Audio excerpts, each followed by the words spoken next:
A paz do Senhor, meu irmão, minha irmã, sejam bem-vindos mais uma vez ao canal Valor da Sabedoria. Estamos na lição de número 7 do nosso estudo bíblico sobre batalha espiritual. Lembrando, caso você não tenha nos acompanhado desde o princípio, então clica no card aqui em cima, lá você vai ter acesso a todas as aulas anteriores, podendo começar desde a aula de número 1, ou caso você tenha parado no meio do caminho, lá você pode continuar de onde você parou. Também aproveita e se inscreve no nosso canal, caso você ainda não seja inscrito, que assim, todas as semanas, quando a gente colocar um novo vídeo, aulas e reflexões, o próprio YouTube vai avisar você, então você não vai perder nenhuma aula com a gente. Não esquece de clicar também no sininho, para que o YouTube possa notificar automaticamente você sempre que uma nova lição for colocada. Eu sou o presbítero André Riso, agradeço mais uma vez a sua presença, então sem demora, vamos começar a nossa lição de número 7.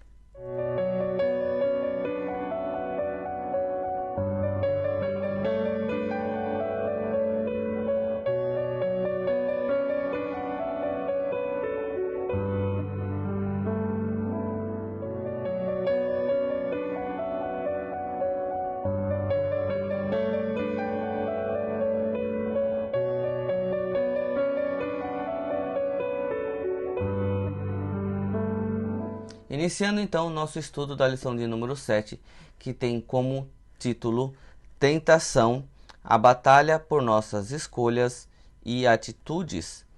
Os objetivos desta lição são: ponto 1, conceituar a tentação. Ponto 2, explicar o processo da tentação de Jesus. Ponto 3, elencar as tentações de Jesus. A nossa leitura bíblica para esta lição encontra-se no livro de Mateus, no capítulo 4, do versículo 1 ao versículo 11, que diz assim: Então foi conduzido Jesus pelo Espírito ao deserto para ser tentado pelo diabo.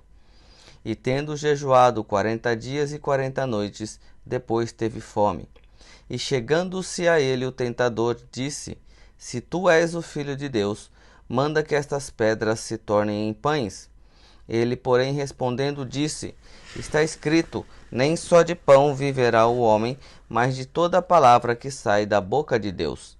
Então o diabo transportou-o à cidade santa e colocou-o sobre o pináculo do templo e disse-lhe: Se tu és o Filho de Deus, lança-te daqui abaixo, porque está escrito: Aos seus anjos dará ordens a teu respeito, e tomar-te-ão nas mãos, para que nunca tropeces em alguma pedra. Disse-lhe Jesus: Também está escrito: Não tentarás o Senhor teu Deus. Novamente, o transportou o diabo a um monte muito alto e mostrou-lhe todos os reinos do mundo e a glória deles. E disse-lhe: Tudo isso te darei, se, prostrado, me adorares. Então disse-lhe Jesus: Vai-te, Satanás, porque está escrito: Ao Senhor teu Deus adorarás, e só a ele servirás. Então o diabo o deixou, e eis que chegaram os anjos e o serviram. Então essa é a leitura introdutória que vai nos dar então como base para todo o nosso estudo sobre esse tema de tentação. E a introdução da revista nos diz assim: Há certo paralelismo entre os 40 anos da peregrinação de Israel no deserto e os 40 dias e as 40 noites em que o Senhor Jesus jejuou no lugar ermo. A diferença é que Israel não passou no teste e Jesus foi o vitorioso sobre Satanás. Esses dois cenários têm a ver com nossas escolhas e atitudes na jornada de nossa vida espiritual. Muito bem, então nós vamos usar o período da tentação de Jesus no deserto como base para a nossa revista sobre o tema tentação. Vamos então para o tópico de número 1. O tópico de número 1 é tentação e o primeiro tema é a provocação de Refidim, que diz assim: Tentação significa literalmente teste, provação, instigação.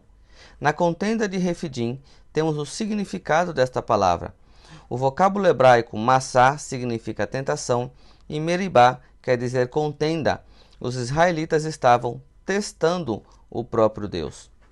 Então, não muito tempo depois de eles saírem do Egito, por volta de 3 meses, eles então vão levantar uma questão a Moisés, vão contender contra Deus através de Moisés, porque Deus tem deixado eles passarem necessidade, fome e sede no deserto.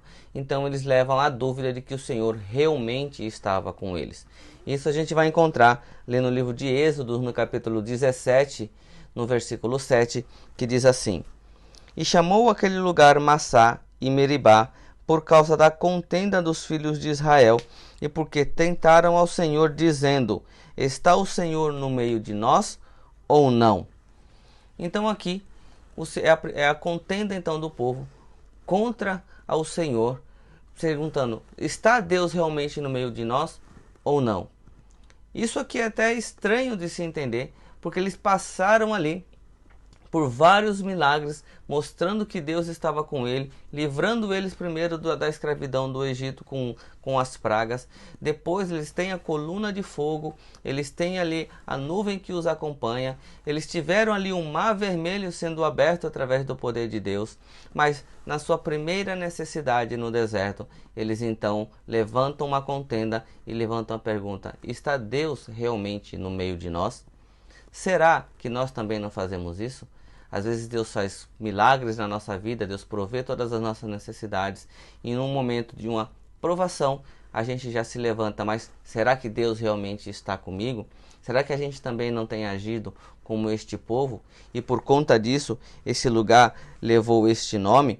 No caso, que Meribá significa contenda e Massá significa tentação. Então a gente tem que prestar bastante atenção no que a gente às vezes fala, da nossa forma de agir diante do Senhor, porque o Senhor está sempre conosco, mas isso não quer dizer que a gente também não será provado, isso não quer dizer que também nós teremos dificuldades, mas o Senhor nunca nos abandona, e que a gente não possa fazer como esse povo também fez, contendendo e duvidando da presença do Senhor em nossas vidas.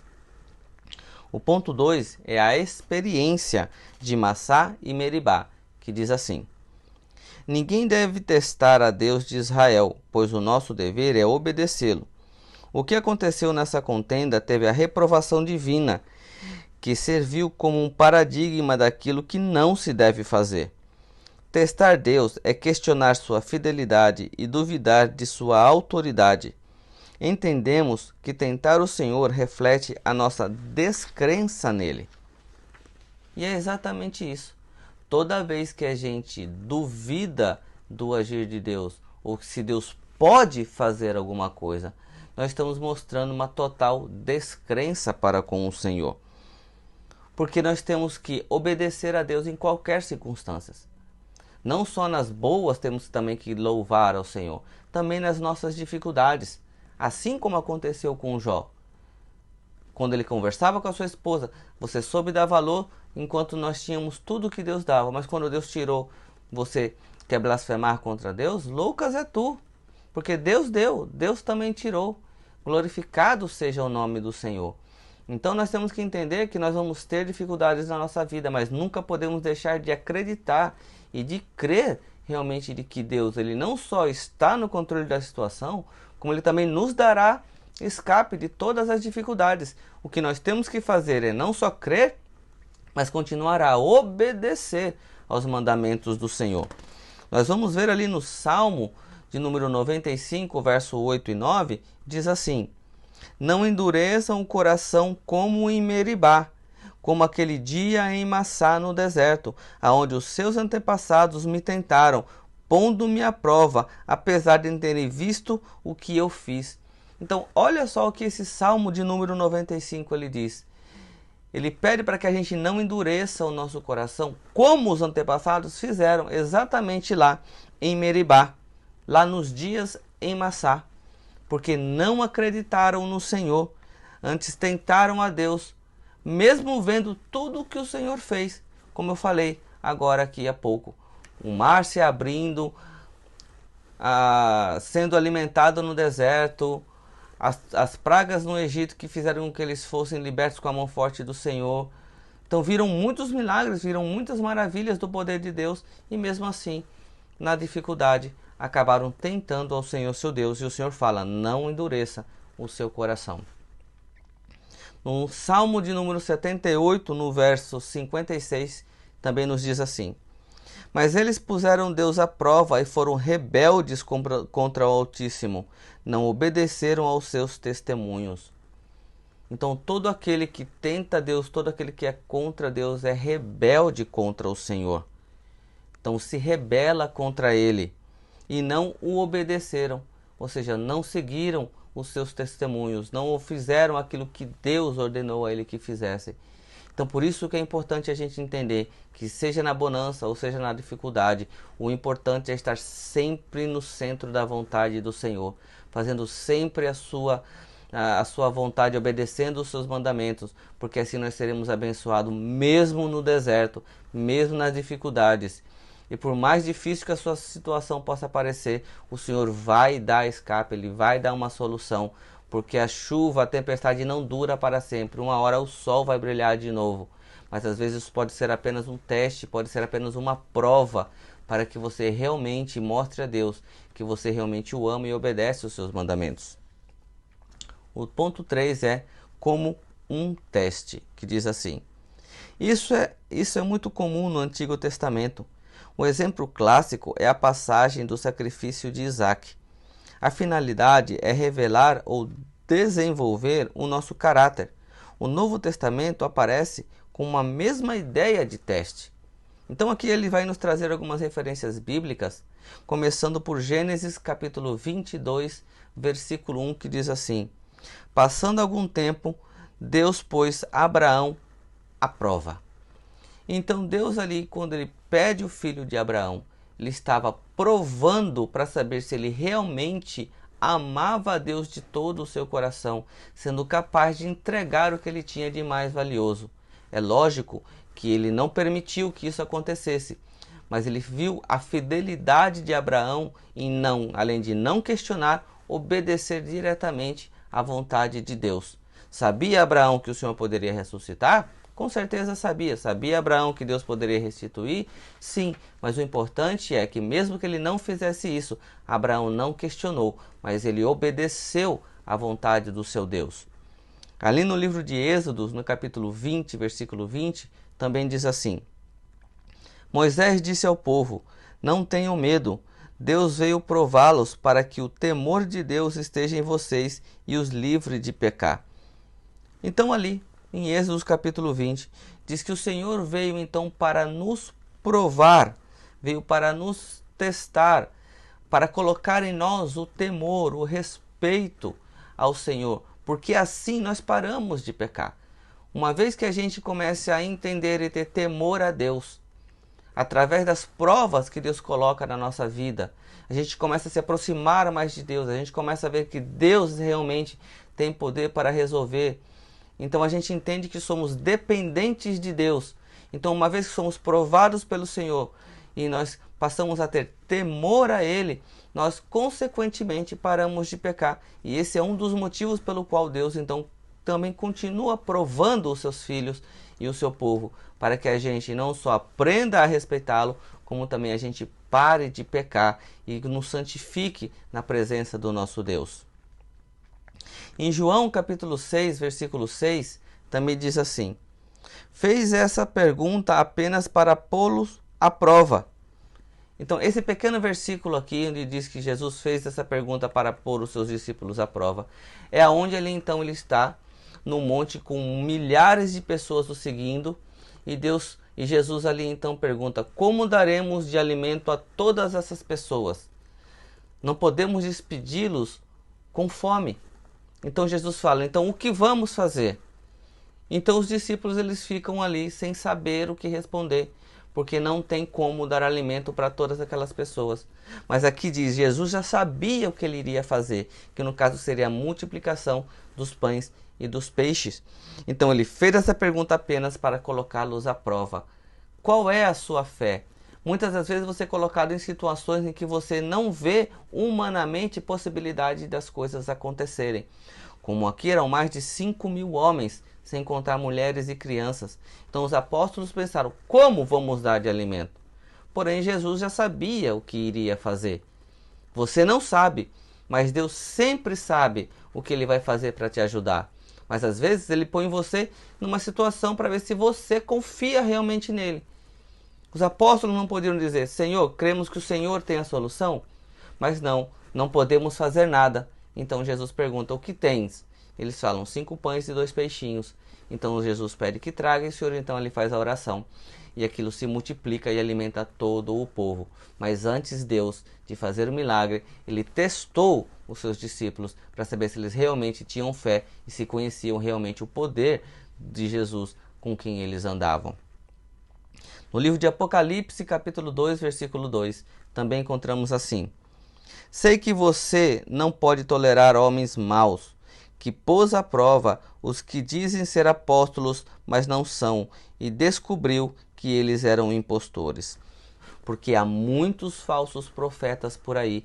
Nos dias de hoje, são milhares de pessoas que não sabem, não têm um mínimo de base ou de conhecimento e muito menos de intimidade com Deus para realmente pregar o evangelho verdadeiro. E por isso que existe tantas vertentes do evangelho, tantas formas, que estão pregando por aí o evangelho da liberdade, o evangelho de tudo pode, onde o evangelho verdadeiro, a qual foi pregado pelos apóstolos e que foi como base de doutrina para a construção da igreja na terra, ela tem se perdido, porque ela requer renúncia. E hoje em dia tem um evangelho de que tudo pode e tudo se é livre para fazer, mas esse não é o evangelho verdadeiro. Então é necessário que cada um de nós tenha o conhecimento e a intimidade com Deus para realmente saber o que procede de Deus e o que não procede. O tópico 2 é a tentação de Jesus, que tem como seu primeiro ponto levado ao deserto, que encontra-se no versículo 1 da nossa leitura bíblica. O deserto é um lugar de profundo silêncio para meditação e oração, onde há vastidão de espaço para ouvir a voz de Deus. Foi no deserto que grandes homens de Deus foram preparados para o serviço sagrado, como Moisés e Elias. Muito bem, é exatamente isso. Muitas das vezes é necessário que a gente entre num deserto, porque no meio da multidão, muitas das vezes, nós não conseguimos ouvir a voz do Senhor. Então, pode acontecer do Senhor nos colocar num deserto, porque ali nós vamos então buscar mais a presença de Deus. Nós vamos procurar ter mais intimidade com Deus. E ali, longe da multidão, a gente vai conseguir ouvir a voz do Senhor. Então o Senhor vai nos dar instrução, o Senhor vai nos dar ali estratégias para passar pelos nossos problemas, porque às vezes nós precisamos realmente nos afastar para termos uma comunhão com Deus. E às vezes, se necessário for, o Senhor pode colocar uma prova, o Senhor pode colocar uma situação em nossas vidas que faz com que a gente saia um pouco realmente da multidão e que a gente possa procurar um lugar para podermos nos encontrar e ter uma intimidade maior com Deus ali, então podendo, sem o barulho da multidão, poder ouvir com mais clareza aquilo que o Senhor tem para nós. Ali no livro de Marcos, no capítulo 1, no versículo 35, a gente encontra assim: de madrugada, quando ainda estava escuro, Jesus levantou-se, saiu de casa e foi para um lugar deserto, onde ficou orando. Só que aqui essa palavra deserto não é exatamente um lugar deserto árido, mas um lugar deserto sem pessoas, um lugar solitário, um lugar onde ele estava sozinho, onde ele se retirou para orar, para falar com o Pai. Porque Jesus, diariamente ele andava rodeado de pessoas e também de todos os seus discípulos. Mas diz aqui então que essa não foi a única vez, mas é apenas uma leitura como um exemplo, que Jesus frequentemente ele se retirava para um lugar deserto. Não exatamente como eu falei, lugar físico, mas um lugar deserto no sentido de não ter pessoas, onde ele podia intimamente e sem interferência de ninguém de fora, poder então falar com o Pai, conversar com o Pai. E nós devemos seguir o exemplo de Jesus. Também, em algumas vezes, em alguns momentos, nós temos um devocional com o nosso Deus, nos retirarmos, entrarmos no nosso quarto e temos um particular com Deus. Ali no livro de Mateus, no capítulo 6, no versículo 6, ele vai nos dizer exatamente isso. Mas quando você orar, vá para o seu quarto, feche a porta e ore ao seu Pai, que está no secreto, então seu pai, que vê no secreto, o recompensará. Então o seu quarto será o seu deserto.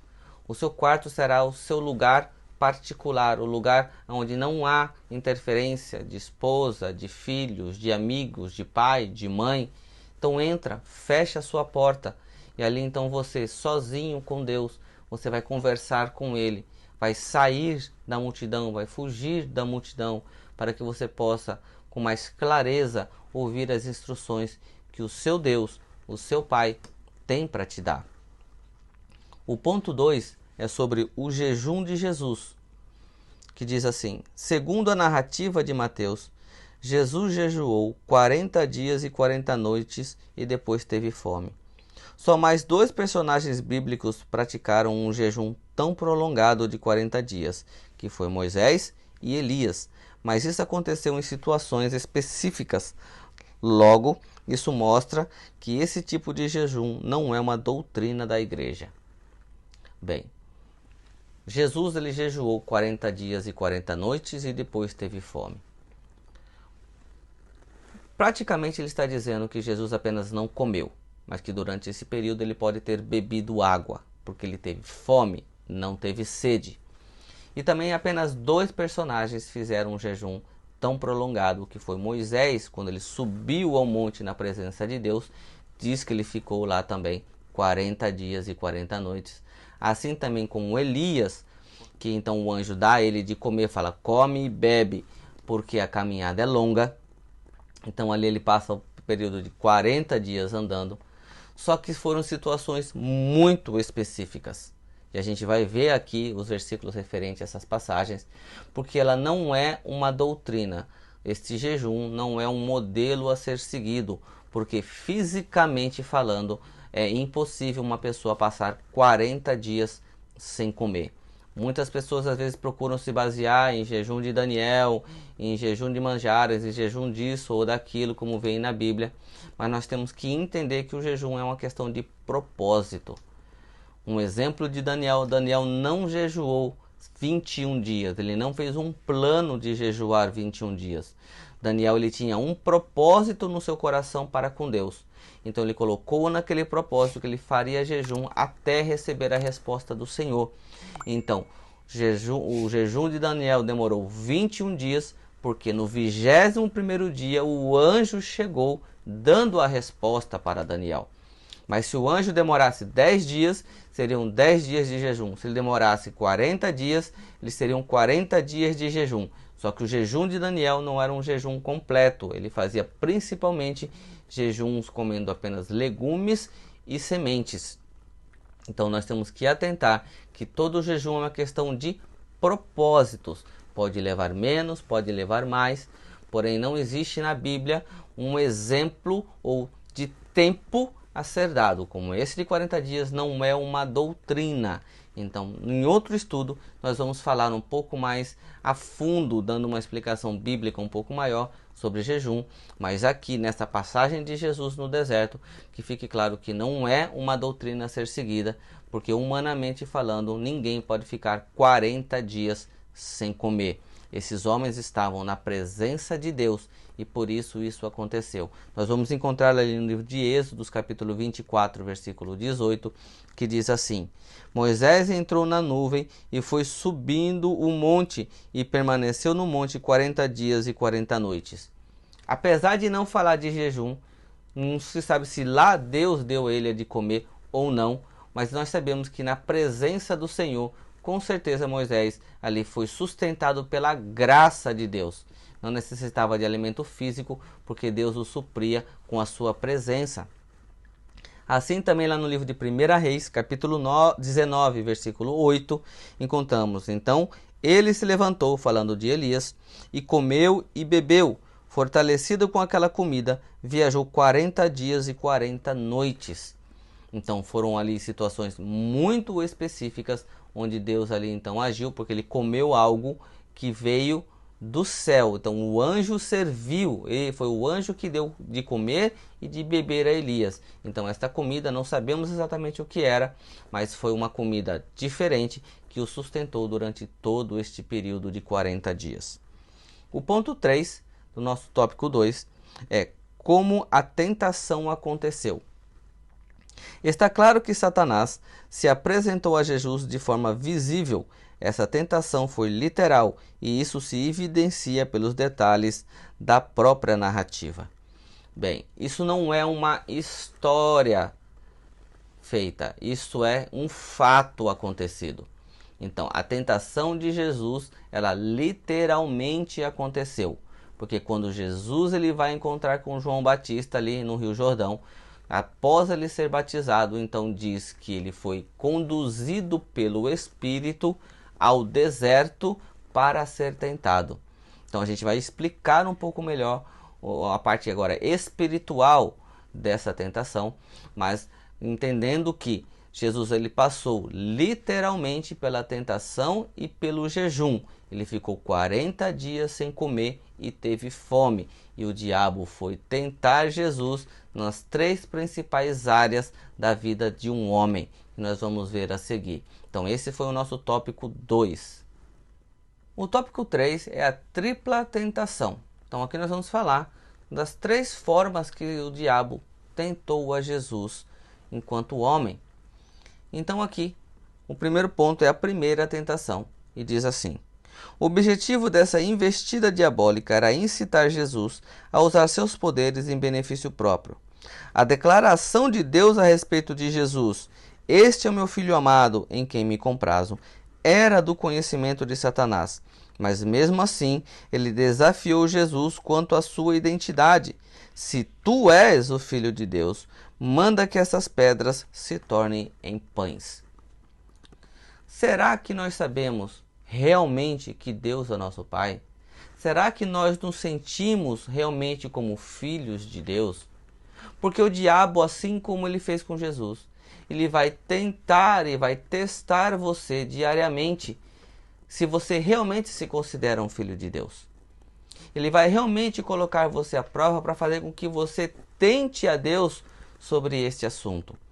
Porque quando ali após o batismo, que desce o Espírito como uma pomba, e ouve-se uma voz do céu, este é meu filho amado, em quem eu me comprazo, era do conhecimento de Satanás. Ele sabia que Jesus era o Filho de Deus, mas ele procura colocar em Deus uma dúvida, a Jesus uma dúvida quanto à sua identidade. Se você realmente é filho de Deus, dê ordem a essas pedras, elas se tornarão pães. Muitas vezes o inimigo pode vir contra a sua vida fazendo esse tipo de teste. Olha, mas se Deus realmente é seu pai, se você realmente é filho de Deus, diga a ele o que faça isso, ou que faça aquilo, ordene isso, ordene aquilo, ou você tem o poder de determinar isso, ou determinar aquilo. Diga, se você está passando necessidade, pega então um punhado de pedra aí e diga, se torne em pães. Se você realmente é filho de Deus. Mas nós não podemos colocar o nosso Deus à prova. Você tem que ter a convicção da sua identidade como verdadeiro cristão. Por isso que Jesus responde: mas nem só de pão viverá o homem, mas de toda palavra que sai da boca de Deus. Então você tem que ter esta consciência e tem que ter a certeza da sua identidade como filho de Deus no mundo espiritual. Sabendo que ele é seu pai, ele não pode ser colocado à prova. Então o inimigo, por muitas vezes, ele vai colocar em você a dúvida na sua identidade e vai fazer com que você ponha Deus à prova e use os seus poderes a seu próprio favor. E isso não é certo diante de nosso Deus. O ponto 2 é então sobre a segunda tentação, que vai dizer assim: aqui o objetivo de Satanás é induzir o Senhor Jesus a tentar o Pai a um ato de vaidade. Satanás incita Jesus a jogar-se do pináculo do templo abaixo usando o texto de Salmos 91, versículo 11 e 12. A proposta de Satanás era para Jesus testar Deus, algo que as Escrituras proíbem. Então aqui o diabo leva Jesus até em cima do pináculo do templo e diz: se joga aí para baixo, porque o Senhor dará ordem aos seus anjos, que nós encontramos ali no Salmo de número 91. Deus vai dar ordem aos seus anjos para que eles te sustentem em suas mãos, para que ele te guarde e nada te aconteça. Então o diabo ele vai tentar você a fazer coisas que o Senhor não mandou você fazer. Nós temos também um exemplo ali. Paulo, quando ele é picado pela víbora, Paulo não morre. E tem também na Escritura dizendo: se tomarem algo mortífero, não vos fará dano algum. Se acontecer, se for um acidente, como aconteceu com Paulo, todos esperavam Paulo morrer. Porém, Paulo não morreu porque Deus o guardou. Mas Paulo não pegou uma víbora e falou: olha, eu vou botar ela para me morder aqui e Deus vai me livrar e vocês vão ver. Não, foi um acontecimento, um acidente. Então Deus guardou. Mas todos aqueles que testam a Deus acabam não dando certo. Porque isso existe. Existem igrejas em alguns países onde eles usam víboras, usam cobras, para que nos seus rituais ali, ali nas suas igrejas, dizendo: olha, Deus diz que a gente pode, a gente está sendo guardado, se uma víbora me morder, se eu tomar algo venenoso, nada vai acontecer. Alguns tomam até coisas perigosas para o corpo humano, crendo que Deus vai fazer, e o que acontece? A pessoa morre. Às vezes pastores com serpentes ali nos seus cultos, e a serpente pica e ele morre. Por quê? Não tentarás o Senhor teu Deus. Então, caso aconteça, se for um acontecimento durante a pregação do Evangelho, ou a maldade do inimigo agindo através de terceiros para ceifar a sua vida, o Senhor tem poder para te guardar. Agora, o que não pode é você fazer: vou me jogar essa montanha aqui e o Senhor vai me guardar e eu não vou morrer. Não faça isso. Isso não é bíblico. A palavra de Deus condena nós tentarmos o Senhor nosso Deus em nosso benefício. O Senhor, sim, Ele pode fazer, Ele pode guardar, mas isso tudo tem os seus propósitos. Então Deus sabe o que o inimigo tenta contra a sua vida, porque o inimigo também é limitado para isso. Mas nós não devemos, da nossa parte, tentar ao Senhor o nosso Deus. Então isso fica muito claro aqui nesta passagem. Não faça isso. Então, nós sabemos que o Senhor é bom, mas não podemos tentar o Senhor nosso Deus. O ponto 3 sobre a terceira tentação diz assim: esse último ataque consistia em induzir Jesus a se apoderar do domínio do mundo por meios ilícitos. A concessão era pequena, a oferta era grande. Teria Satanás o controle do mundo a ponto de oferecê-lo a quem desejasse?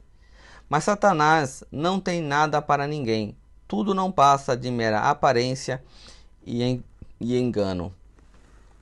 Então aqui agora, o diabo pega Jesus, leva ele no alto monte e mostra todos os reinos, o poder, as riquezas. E diz: se me adorar, te darei todas essas coisas. Aqui a gente vê que a concessão era muito pequena. Se ajoelha e me adora. E a oferta era muito grande. E tudo isso eu darei a você. Mas será que o Satanás tem autoridade, poder, ou ele tem posse de alguma coisa que ele possa dar a quem deseja? Mas é lógico que não. Nada pertence a Satanás. A única coisa que ele faz desde o princípio é mentir e enganar. E muitas pessoas têm sido enganadas pelo diabo nesse sentido. Têm recebido promessas, têm recebido aí vantagens, pensando que vão crescer, ser ricos e famosos, pessoas que fazem pacto com o diabo, e no fim acabam vendo que foram totalmente enganados, porque ele não possui nada que ele possa dar. Então é uma mentira do diabo, e muitas pessoas têm sido enganadas com isso, pensando que abandonando a Deus, ou deixando a Deus, e recebendo os manjares do diabo, eles vão enriquecer. Pessoas que param de ir para a igreja para trabalhar 25 horas por dia, que querem mais dinheiro, querem comprar mais, querem adquirir mais, pensando que isso vem de Deus. Isso não provém de Deus. Deus vai prover sim o seu sustento, com certeza Ele vai te abrir uma porta de trabalho, mas Ele vai querer que você continue também cultuando, adorando, glorificando, servindo Ele na sua casa. Tudo aquilo que tira e te priva da presença de Deus não pode prover do próprio Senhor. Isso é muito básico. Ali em Salmos 24:1 nós encontramos: do Senhor é a terra e a sua plenitude, o mundo e aquele que neles habitam. Tudo pertence a Deus, nada pertence ao diabo. Ele não pode dar nada a ninguém porque nada é dele. Tudo que ele faz é mentir e enganar. Então, seja você uma pessoa espiritualmente esperta e racional, porque o nosso culto a Deus tem que ser um culto racional. E entenda, peça discernimento a Deus, para que você possa discernir o certo do errado, para discernir o que provém de Deus e o que provém do diabo. E assim você vai saber tomar as decisões corretas e vai errar muito menos na sua caminhada cristã. Aqui no nosso ponto 4 vem as respostas de Jesus. O ataque diabólico foi nas áreas mais sensíveis do ser humano: a concupiscência da carne, a concupiscência dos olhos e a soberba da vida. Ele foi vencido pelo poder da palavra de Deus. Está escrito e está escrito. Jesus citou 3 passagens do Pentateuco. O Senhor Jesus Cristo pode simpatizar com os que são tentados, pois ele mesmo foi tentado de maneira real. Se nós formos analisar as 3 tentações do diabo para com Cristo, nós podemos trazer para a nossa vida, porque o homem ele é composto de corpo, de alma e de espírito. Então Satanás tentou Jesus no corpo, através das necessidades da carne, que era a fome. Tentou ele na alma, porque na alma estão os desejos do homem de poder, que foi a tentação 3, de querer ter riquezas e poder.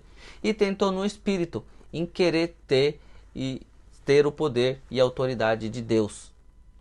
Então nós temos que ter muito cuidado, porque como nós lemos ali em 1 João capítulo 2, versículo 16, porque tudo o que há no mundo, a concupiscência da carne, o desejo da carne, tentação 1, a concupiscência dos olhos, que é o desejo, que é o 3, e a soberba da vida, de ser melhor, de ser importante, ser poderoso, não é do Pai, mas é do mundo. A soberba, a vontade de ter autoridade, a vontade de ter poder, não foi isso que o diabo quis ter e foi tirado da presença de Deus?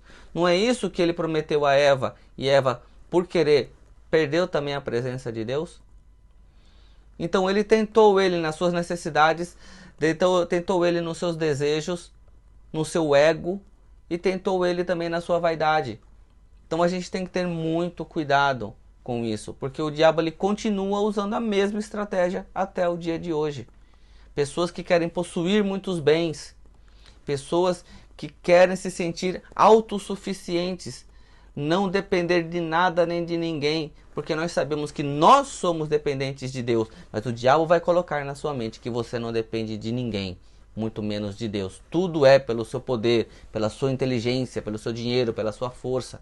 E tudo isso não provém de Deus. A concupiscência dos olhos, a concupiscência da carne e a soberba da vida, nada disso provém de Deus.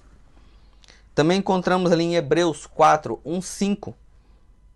Pois não temos um sumo sacerdote que não possa compadecer-se das nossas fraquezas, mas sim alguém que, como nós, passou por todo tipo de tentação, porém sem pecado. Então tenha certeza de que Jesus sabe tudo o que você está passando, porque ele também passou por todo tipo de tentação. Ele passou pela tentação nas 3 esferas que compõem o homem, porém ele não pecou. No início, quando nós falamos da semelhança, do paralelismo entre o povo no deserto em 40 anos, com Jesus no deserto em 40 dias, porque o povo também foi tentado, o povo também foi provado, mas o povo não passou no teste. Então Jesus ali também nos 40 dias da tentação, ele foi provado também ali, mas ele foi aprovado nas suas provas. Então aqui quando diz, olha, não pense você que Jesus não sabe e ele não entende o que você está passando. Porque nós não temos um sumo sacerdote que não entende o que a gente passa. Porque ele mesmo foi provado em todas as tentações, mas ele passou sem pecado.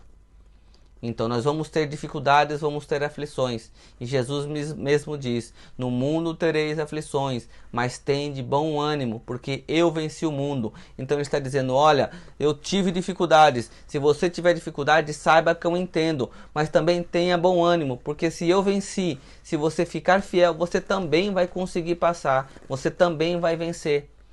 E essa é a mensagem de Jesus para nós através da sua tentação. O diabo vai tentar você, mas é necessário que você também tenha intimidade com Deus.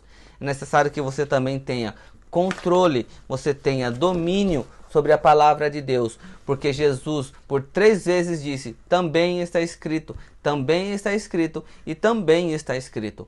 Então é com a palavra que você consegue passar pelas dificuldades e tentações que o diabo vem trazer na sua vida. Porque sem o domínio da palavra, sem o conhecimento do poder de Deus e da vontade de Deus, você não vai resistir e você vai acabar sucumbindo às tentações e vai pecar contra o Senhor seu Deus.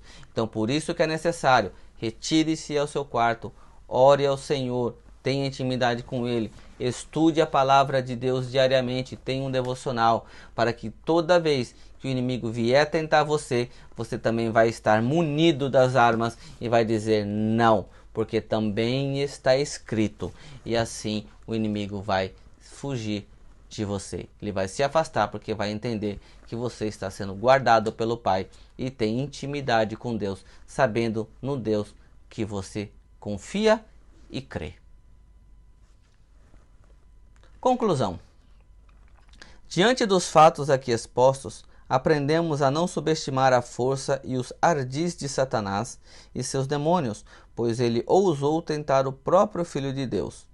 Adão foi testado e não passou no teste. Da mesma forma, Israel foi reprovado logo no limiar de sua história como nação. Mas Jesus foi aprovado. Muito bem. É exatamente isso a conclusão da nossa lição. Satanás tentou a Jesus, mesmo ele sendo o Filho de Deus. Porque o povo, logo em Gênesis, com Adão e Eva, eles não passaram no teste de obediência com Deus, comendo o fruto lá em Gênesis capítulo 3.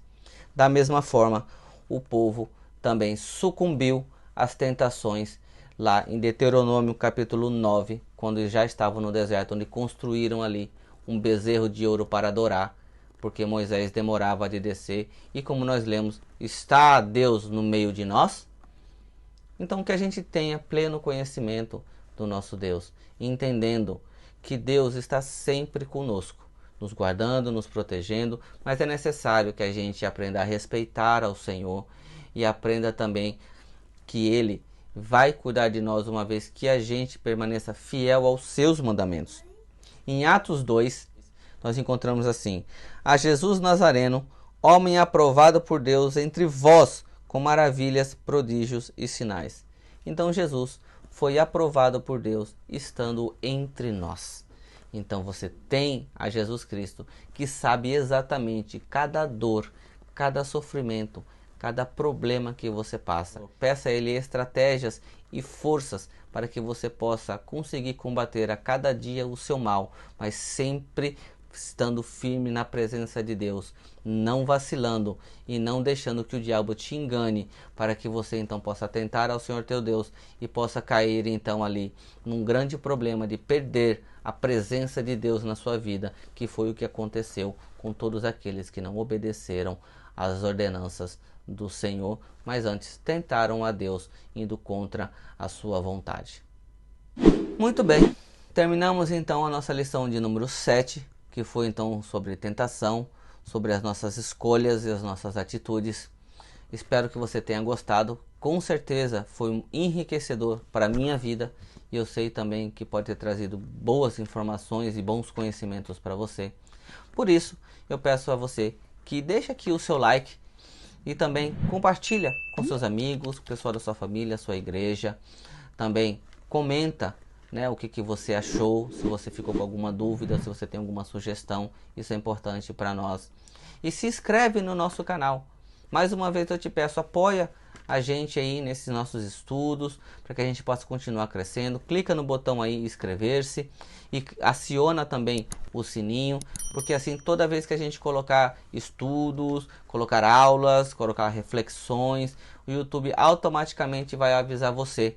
E assim a gente vai crescendo dentro da plataforma e outras pessoas também vão ser alcançadas, porque quanto mais like nós tivermos, comentários e inscrições, o YouTube automaticamente ele vai disponibilizar para muitas outras pessoas. E assim, mesmo aqueles que você não tem compartilhado também vão ter acesso, vão ver ali na plataforma e poderão ser também abençoados com esta palavra.